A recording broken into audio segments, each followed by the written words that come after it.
बातमी पालघरमधून आहे। पालघरमध्ये 3 वर्षीय मुलीवरती अत्याचार झालाय। आरोपी पोलिसांच्या ताब्यात आहे। तर संतप्त जमावाकडून तोडफोड करण्यात आलेली आहे, जाळपोळ करण्यात आलेली आहे। उंबरगाव मधली ही धक्कादायक घटना आहे। खरं तर बदलापूरची घटना ताजी आहे, कोल्हापूरमधली घटना ताजी आहे आणि असं असताना आता पालघरमधील ही घटना घडते आहे। अशा घटना ठिकठिकाणी होतच आहे। अजूनही समाज जागृत होत नाही का, हा सवाल यामुळे उपस्थित होतोय। संतप्त जमावाकडून तिथे तोडफोड करण्यात आलेली आहे, जाळपोळ करण्यात आलेली आहे। एका 3 वर्षाच्या अल्पवयीन मुलीवरती तिथे अत्याचार करण्यात आलेला आहे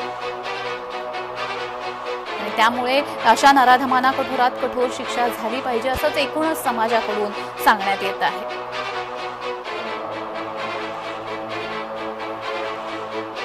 पालघरमधली ही घटना आहे। उमरगावमध्ये एका 3 वर्षीय मुलीवरती अत्याचार झालेला आहे।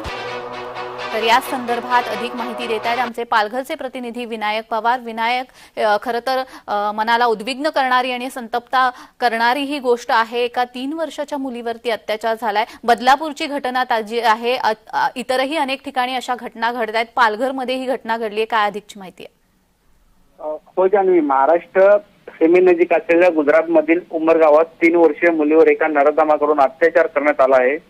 अत्याचार झाल्यानंतर उमरगाव पोलीस स्टेशनला लोकांनी रात्री घेराव घातला। 2 तासातच आरोपीला पोलिसांनी, पालघर पोलीस व गुजरात पोलिसांनी ट्रेनमधून प्रवास करताना ताब्यात घेतला आहे। तर जान्हवी, जमावाने गांधीवाडीमध्ये दुकानांची तोडफोड आणि जाळपोळ केल्याची घटना ही रात्री घडली आहे। सध्या सर्व भागामध्ये पोलिसांचा कडक बंदोबस्त करण्यात आला असून उमरगाव परिसरात सध्या तणावाचे वातावरण निर्माण झालं आहे। जान्हवी, जी धन्यवाद विनायक, तुम्ही दिलेल्या माहितीसाठी।